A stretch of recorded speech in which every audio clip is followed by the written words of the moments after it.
What are you planning to do if you win if you were Attorney General? Well, what I would do if I was Attorney General that's different than Bill Sorrell, the current Attorney General, is doing is I would focus more on issues that I think are more relevant to Vermonters than the issues he focuses on. And I'll give you an example. We have this thing called a healthcare exchange, which is basically a really complicated website like Amazon or ESPN.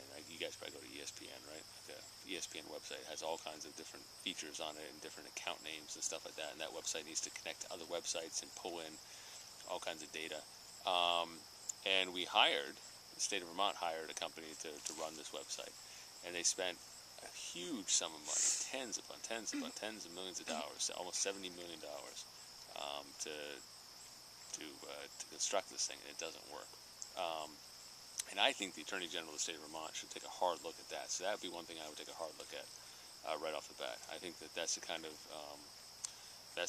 policy decisions that the current Attorney General would not necessarily make because it's a little politically inconvenient. He has people that are his political friends who are very much in favor of a single-payer healthcare system, and they're quite embarrassed by the fact that this exchange website doesn't work. So I think there's some political hesitation to really dig into this and to investigate it fully. So that would be one thing I would do. If you won Attorney General, how long would you want to be Attorney General? Not 17 years. I think I'd probably want to be Attorney General for 2 years, and then figure out if I wanted to be Attorney General for anything longer than 2 years.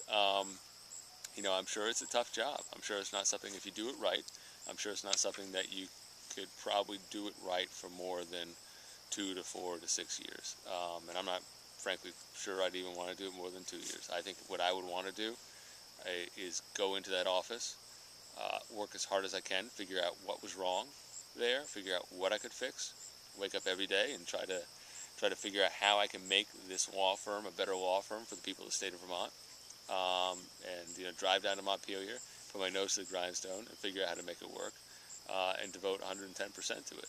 And then after 2 years, if I think I have nothing, if there's no other way I can make the office better, if I've accomplished most of what I set out to accomplish, then I don't intend to make a career of this by any stretch.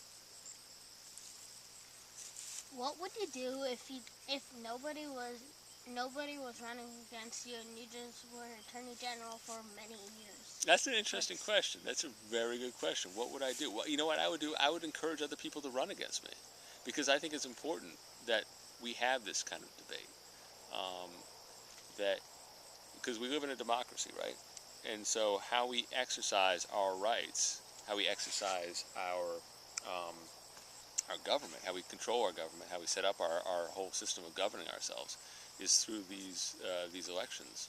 And every 2 or 4 or 6 or whatever the process may be, every so often, people who hold these elected positions are held accountable to the people.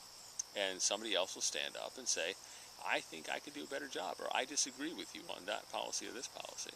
And so if I was the Attorney General and no one ran against me, I wouldn't want to get reelected just with no one running against me. I would want somebody from the other party to stand up and push back. You guys exercise all the time, right? We play soccer and stuff like that.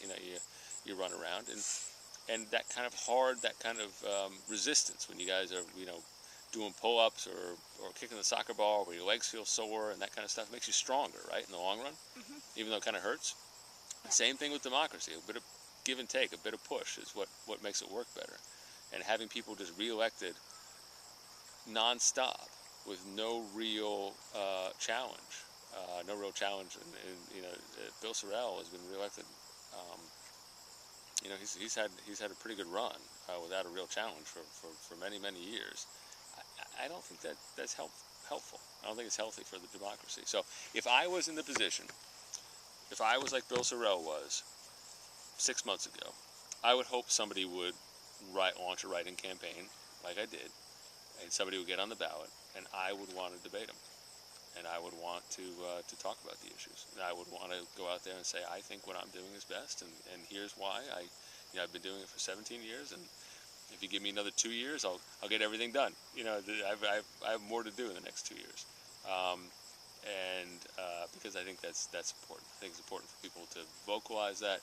Important for people to hear that discussion and get the kind of pushback that this little kind of conflict that elections brings about. It makes us all better, I think, in the long run. That's a really good question. Thank you. Are you out of questions now? Yeah. All right, Connor, you have any questions? What has been your favorite part about campaigning so far? What is my favorite part about campaigning? I think the best part about campaigning for me thus far has been getting around and meeting people. It's hard to drive around the state. It's a big state, obviously, and although it's a small state, it seems like a big state when you have to go all the way around the state. To get to talk to different people I never would have spoken with if I wasn't running for Attorney General. The lawn, the grass is too high and it needs to be weed whacked, and I've missed a lot of stuff I should be doing on the weekends, and I missed a few soccer games here and there. But it's getting to meet tons and tons of people makes up for that. Makes up for that a little bit. And getting to hear people, and what's really neat is getting to hear people, because I'm not a politician. I don't do this. I have no political experience, no political aptitude, and the idea that people, really believe in me, and want me to. They tell me what the office can be doing better for them.